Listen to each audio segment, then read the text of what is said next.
We got here the man, the myth, the legend, Nick, with the new indoor cycling club kit. Woo. Stay tuned for spring. What are you gonna be riding with today? Riding with? Yeah. Like bike-wise? Yeah. Well, obviously, not a girl. The Oak Twilight, bro. Oak Twilight. What's the goal for this racing season? Oh, just have fun, man. Practice race. It's January. Another group ride, fast group ride. So just have fun. What about socialize, practice, try some things, and see how it turns out. What about overall goal for indoor this year? I say still have fun, kick some ass, make some new friends. Do it humbly, though. Do it humbly. So. And what do you do for work to afford an expensive bike? Oh, I'm actually just quit my job. Right now, nothing. All right, guys, welcome to another episode of the Peña Project, and I am excited. I am pumped because this was the opening for the 2026 season. It's going to be an interesting season. I am catting up to Cat 3 this season, so my coach suggested why not jump on this, and after speaking to a couple of my buddies here, shout out to Nick Garcia in the front here with Indoor Racing, which you guys saw earlier. Said, why not, man? Jump in, try it out, see what it's like. This is next level, though, because it's not your typical just Cat 1, 2, 3. This is the big dogs. You got everybody out here. I'm talking big players. You got Ama, who's a national champion. You got Dante. You got the Williams brothers. You got Rex Roberts. I mean, this field is packed with top hitters, big teams, young guys.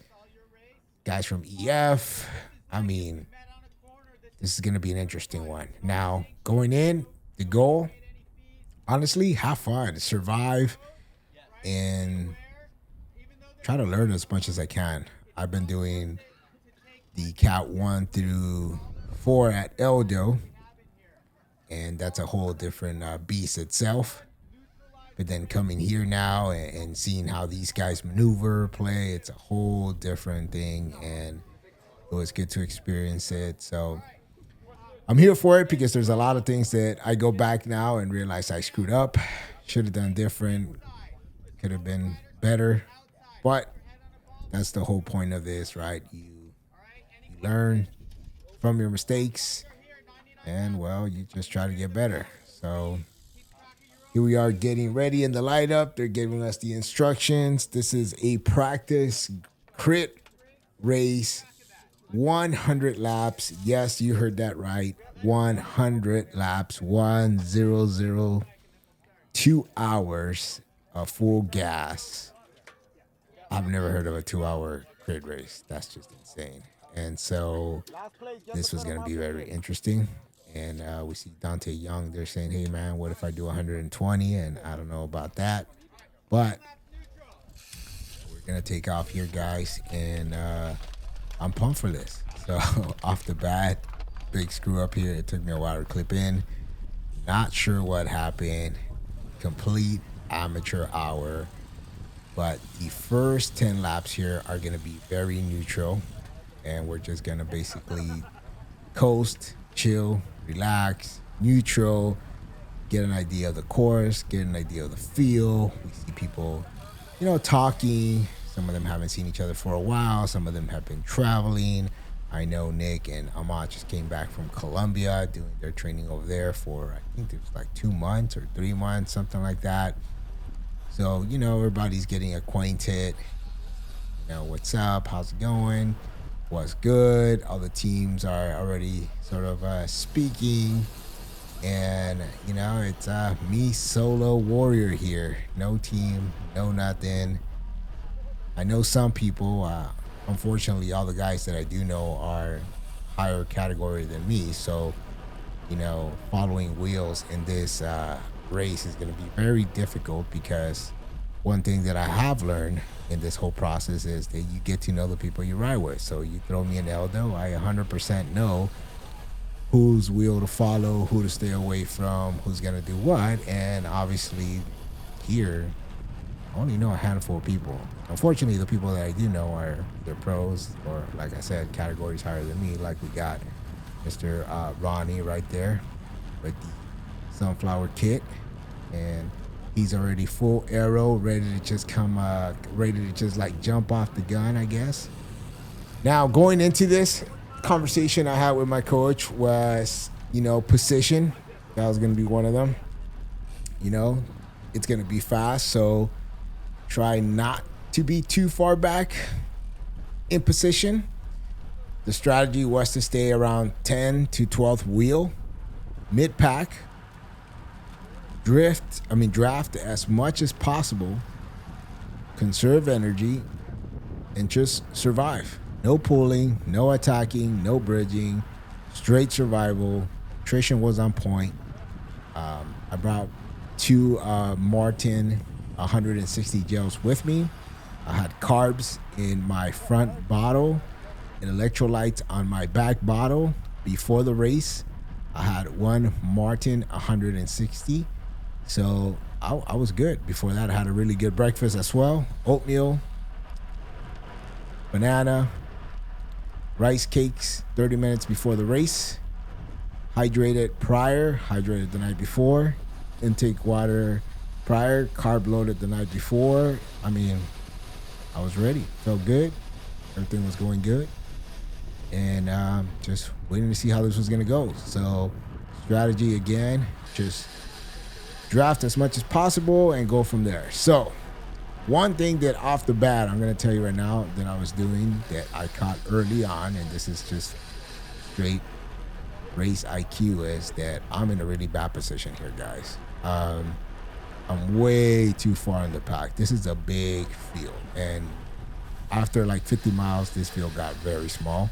Not very small, but a lot smaller than what it is right now. And the reason for that is people were just dropping off. They were just sitting on the sidelines. Some of them just went really chill mode. And so, where I'm at right now, it's not ideal. Not all the way in the back. I'm a little behind from the middle, but definitely not where we want to start off, because once we get into that 11th lap, which I think is coming up, it's gonna go very fast. So I am going to move up positions here. I saw an opening and I said I'm gonna go for it. So I didn't mind sacrificing some wattage here. It's not really a match burn. It was more just, I'm gonna, push some watts, some power to get up there.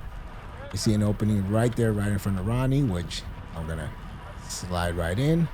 We're still neutral, by the way. We got one more lap to go after this one, and then it's gonna be full gas. The rest of the, what is that? 89 laps left. Can't believe that was 100 laps. It was very crazy. So, by the way, the headwind up here was ridiculous. It was about 18 miles per hour, and you felt it. I mean, it was insane. If there was any gap, you were caught in that little spot right there with headwind, you will hurt.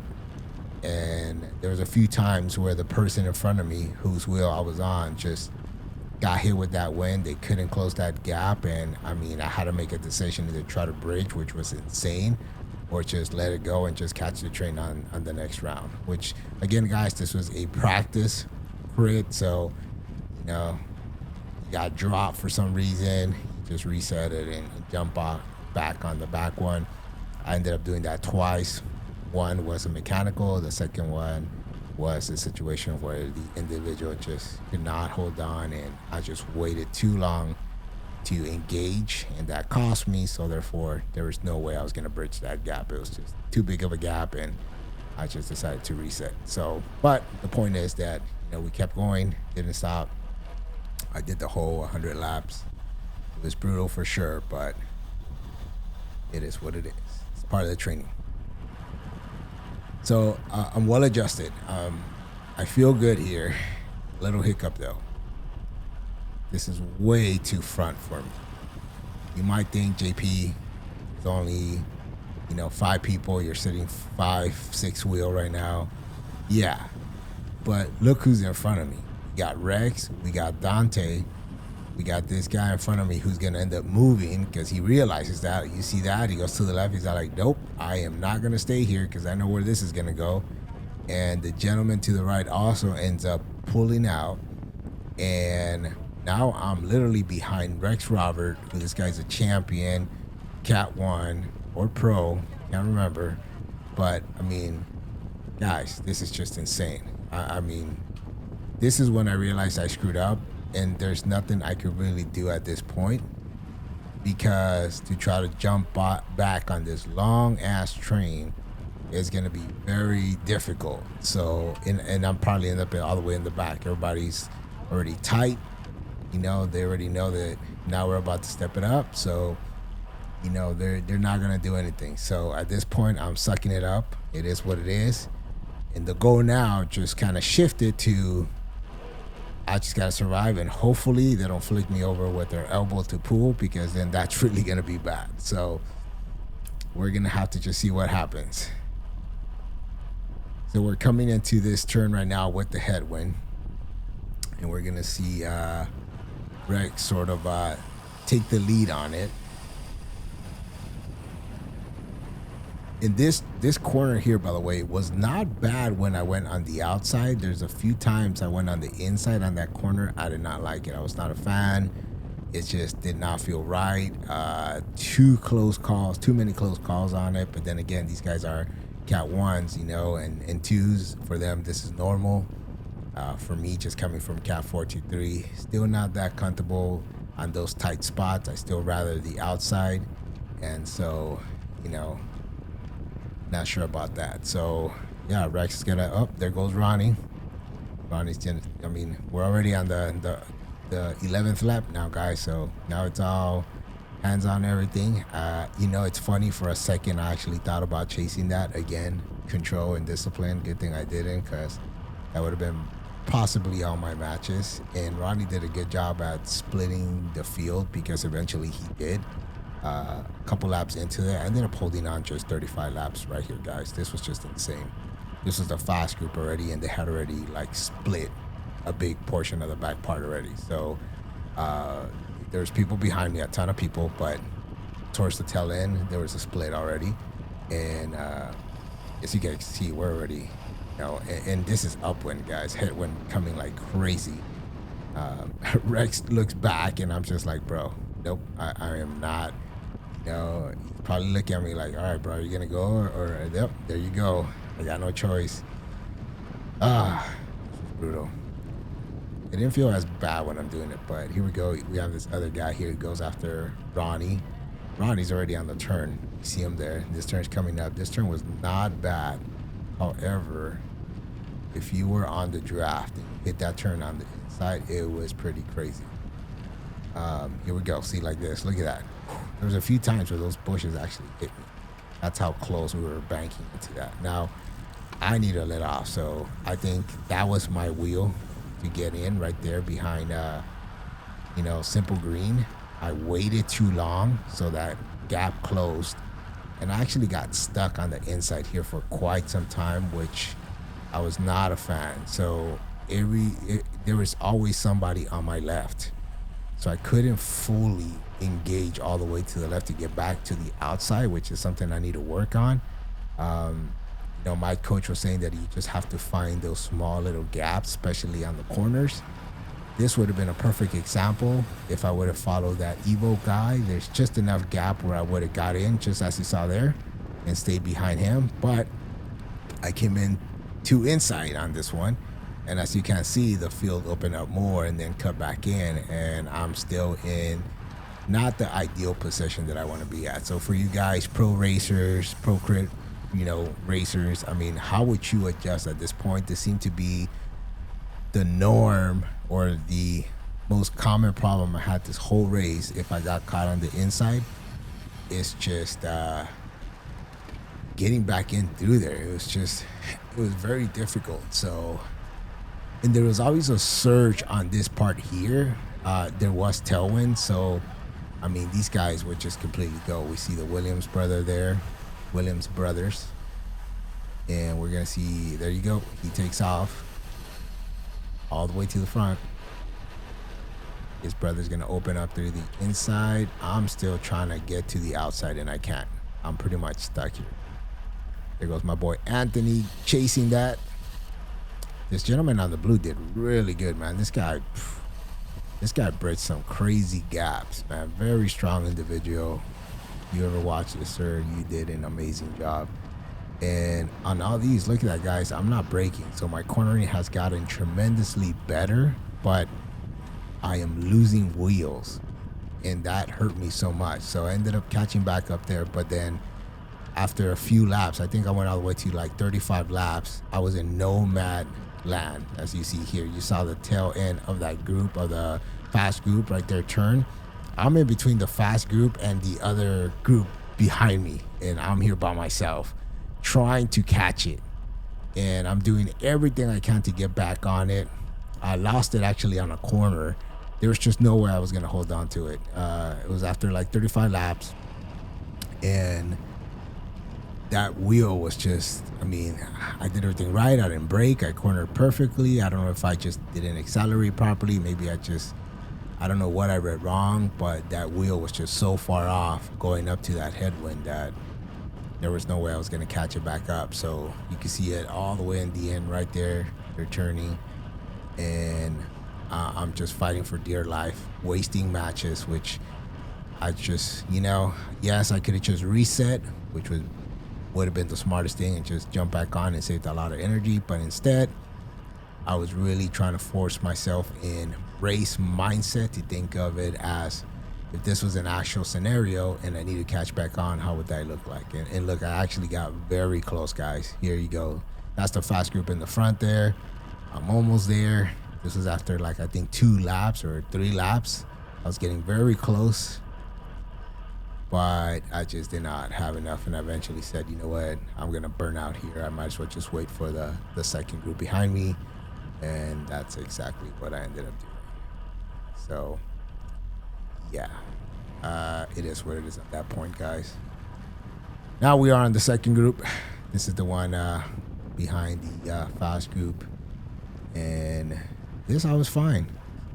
Bad thing though that I stayed towards the back the majority of the time, and there were some wheels that they would create crazy gaps, and then that slingshot effect. One interesting thing that I started doing, and at that point I just started thinking more training. I was like, well, I'm having a hard time catching on these wheels, especially on these corners. What am I doing wrong? So I started focusing on that technique. So what I would do is I would purposely position myself in a way where I would create that distance and then kind of troubleshoot it, right? Where am I shooting off wrong? And then I would try it, and then I would hit it a few times. Like when I hit it good, I didn't even feel energy expended. I felt like I didn't waste no energy. It just, everything just felt perfect. Like on this one, see, like I stayed right behind this guy and I felt good. If you looked at my numbers, my watt did not spike. It was just, I caught it perfect. So I kept on trying to tell myself, what did I do on that last one? Did I caught it, just on time and everything was good? Unfortunately, it didn't always work like that because race dynamics, things changes. Somebody attacked, somebody did this, and then now you're just kind of like readjusting. It's what I felt. Maybe I'm just looking at it different. You might know. But here's another example. What was that last one that the clip just passed on where, yeah, there was a gap created, and then the gap was just so big that I think I had 1,000 watts just to bridge that gap again. And, and then here on this corner, I overshot it. So I'm in the back again. Look at that, hitting over 400 watts just to get on a wheel. And this is what headwind, guys. So I'm eating that wind like crazy. Not tucked in, not arrow. I couldn't. It's crazy. And then here, when we get into this turn, we have to accelerate into it to catch back up because, the front people are now blasting. This is where you get tailwind. So they get that tailwind in, they're going for it. And, here's the same issue that I was talking about. See, there's a gap that was left. I should have closed it earlier. I waited too long. Now I'm jumping on the wheel just to kind of conserve some energy. But it's little things like that, guys. Race IQ, where I just felt that I could have just, been smarter in making those decisions. And at this category of race, guys, even with the Cat 3s here that were racing, which are almost probably Cat 2s, every error, you pay for it tremendously. It will cost you. So if you don't have the legs, the engine, to save that error, you're going to hurt.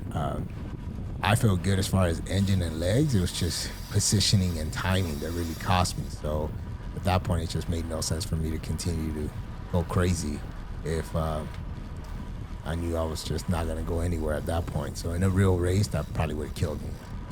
Different scenario, get dropped completely. You guys know that would have been bad. So I think we're probably like halfway now, 50 laps in. It's funny because at this point I'm just like 100 laps. Who the hell does that? 100 laps is crazy. All right. Now this is pretty much the rest of the race. I just, stayed here. There we have Anthony. By the way, Anthony is strong, guys. This guy was just, he stayed around that position the majority of the time. I didn't see him. It just felt like, the guy didn't create any gap whatsoever. He saw it ahead of time, closed it, was there.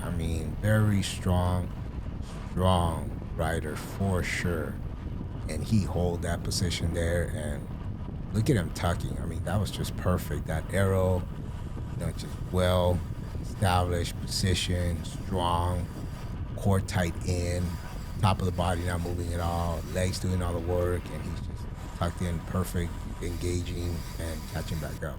It's just, that's crazy. There we see the Williams brothers and Rex. This is after I have dropped my chain, by the way, so I was waiting for the train to come back up, but they had completely splitted the field. They're in the top over there. They have quite the amount of time in front of the whole field, and they just passed by right there. They actually lapped the field. Well, the whole fast group did, but they were leading that fast group. Even with that gap they created, they lapped the field, I believe it was 2 or 3 times. That's how fast they were going.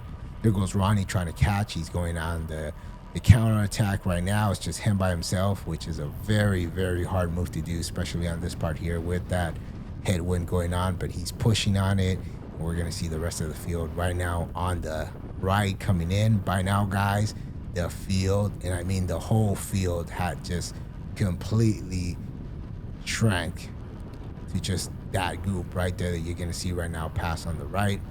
A lot of people had already just stopped riding, completely just took a break from it, and we're chilling. And this was it right here. So everybody that you're gonna see here on the right is the only ones still in the game, still continuing this. Definitely a lot smaller than what it started. And here we go. We're gonna jump back on this train here, and we're going for it. Here we are. The rest of the ride, guys, it was good. I mean, one thing that I will say is that the whole endurance triathlon training did help tremendously on the engine. My legs felt great. Again, nutrition was on point. Obviously, there's levels to this, and there's no way that I can maintain the power that the guys in the front were maintaining. But once you got in, man, and once you were on the back in the draft, as long as you had condition, and you obviously have some experience, you would do good. I mean, I survived the rest of it, and I stayed behind them here. Everybody that's on this group remaining, these guys are all pretty much top Cat 1, Cat 2s, and top Cat 3 riders, and they're still here. I mean, I would say a good amount of people had already left, sat down on this. Again, it was just a training session. But this was a good scope to see people's endurance and where they're at currently at the moment. And to see some of these guys continue to push the way they did is crazy. There we see Ama on the left, taking a little breather. He was in the top, did a couple pulls, a couple counterattacks to try to catch the Williams brothers and Rex. But they were way too far off, man. I mean, those guys took off and, they were gone. So yeah, this is pretty much the rest of the race, guys. It was just us now on the back here, having a few conversations with them all. Just giving me some encouraging words, saying, "Damn, bro, you're still here?" Like, of course I'm here. We don't quit. Marines don't quit. We might hurt, might get dropped, but we're gonna continue going. That's the way we do it. 100 laps in. Let's go. And yeah, bam. By now, guys, I had gotten this turn pretty locked down. I mean, look at this. I think that was pretty good. I'm still on them. That actually felt really good. I remember. Look at that. I still kept my power way below what I was spending before. And yeah, that top is gonna start completely blasting it now. It's I believe this is the final lap now. And so yeah, now they're gonna just completely start hammering it down to bring it home. There's Anthony again. Look at that, man. Anthony just chilling. I think this is probably a chill zone 3 ride for him. And yeah, look at that, tucked in. Man, these guys were fast at this point. Yeah, this was I think we have one more lap to go. One more lap to go, but these guys now started ripping it pretty hard at this point. Finishing it off. Yep. I forgot the gentleman's name there. That's the guy from Pedal Mafia. And yep, here we go. This is it. That was the last lap, guys. And we are wrapping it up. Finishing. That was the most important part. The most important part, luckily. Thankfully, I was not the last one. There's still people behind me, many people behind me, and the fact that I finished with the group just felt good. Very proud, excited for this season, guys. So make sure you stay tuned, subscribe, share, comment, like. Let me know what you guys think. What could I have done differently? Any feedback, that would be appreciated. Again, this was a practice crit ride. Obviously, I'm nowhere near this level. This is the Cat 1, 2, 3 with the elite guys. I mostly do masters, so this is a whole complete different game. But it felt good to know that hey, man, at least I kept up for a good couple laps, 35 laps to be set. So overall, very good. Looking forward to the next one, and I will see you guys out there. Let's go.